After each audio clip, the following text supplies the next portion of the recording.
Hi, I'm Dan Wakefield. I'm the sound designer and musician at Antagonist, and this is I Know Your Game.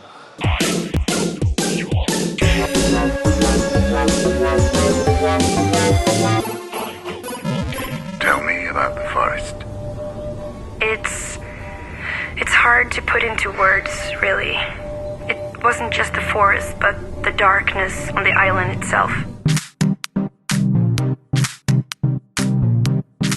So Through the Woods is a Norse horror adventure game, and you play as a woman whose son's been kidnapped and taken away by Gamle Erik, who's old Eric in Norwegian. He's in the folk tales, he's the devil. He's taken your child, and you have to find out why he's been taken and where this guy's taken your kid. So the game is full of. It's a bit like Gone Home and Amnesia. It's like full of documents to find and read about the history of this place, and it's a mystery to solve who this guy is and why he's taken your child. It felt thicker, almost alive.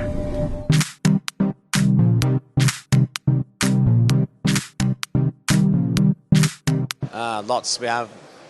There's a couple of games that we like. Like for me, it's Silent Hill and Resident Evil, for example, are like influences. But it's also just Norwegian nature, folklore in general, and all the Norse mythology that we have in Norway is also. The whole game is fused with. We've combined mythology and folk tales, which they're not the same thing. In the Norwegian gods, not the same as the trolls, but we've combined them in our game to be. So yeah. I was a threat to it, and I didn't belong there. Yeah, she doesn't have a name. She's called the Mother, we call her, yeah. I wrote the script as well, so I realized after I'd written it that her name was only mentioned one time, so then we thought it was maybe nicer that she didn't have a name. So her kid's called Espen, but she's called the Mother. The grass beneath my feet would resist my every footstep, and the trees seemed to bend and stretch as I passed them.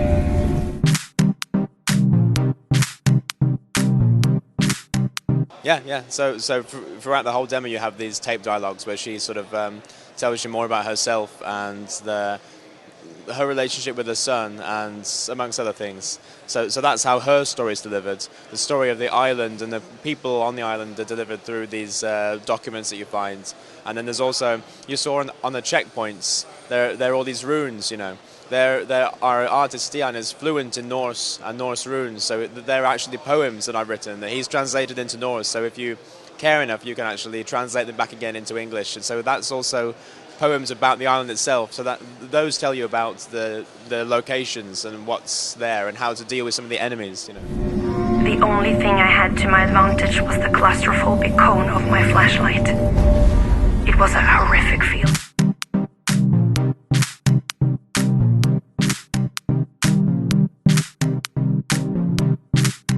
That was difficult because we started off doing psychological horror like Silent Hill, but the more you do that, the more the question always is it actually real? Is it happening, or is it all in a mind? So we sort of steered away a little bit. Now it's more the atmosphere that we build is the most important thing. There's no jump scares, or they're not deliberately there to make you jump. So there's no huge trumpets that just blast in your face. That's not. But if something smashes through a wall and that makes a loud sound, then that's acceptable. But not with music, just to blast you with sound. So it's more just a tense atmospheric game to make you feel uncomfortable and anxious. But it had to go on. If nothing else, I had to find my son and take him away from that place.